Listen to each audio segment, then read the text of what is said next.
แต่อันนี้ที่ประเภทแต่สองใจคือประเภทเวลาพลุจำนายการสร้างสอง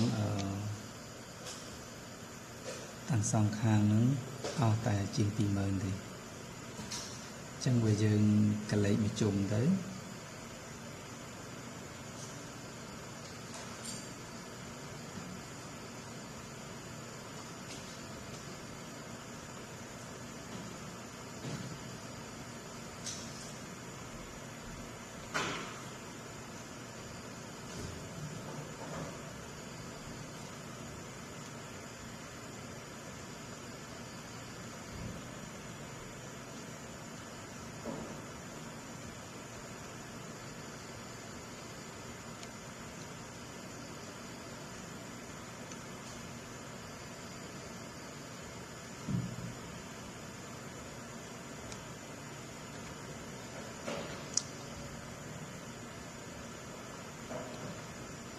bây giờ cái lệ mà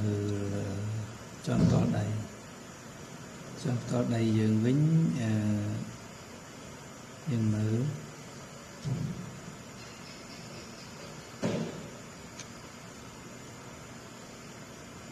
cho loại trâu mà trắng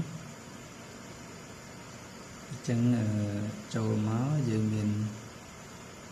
chữ đá nhìn chút salon một chútจะด่าลายมาเลย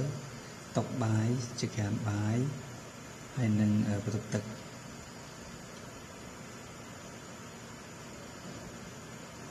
จนตอนใดเราไปยืนมือจนละเตือมน้อง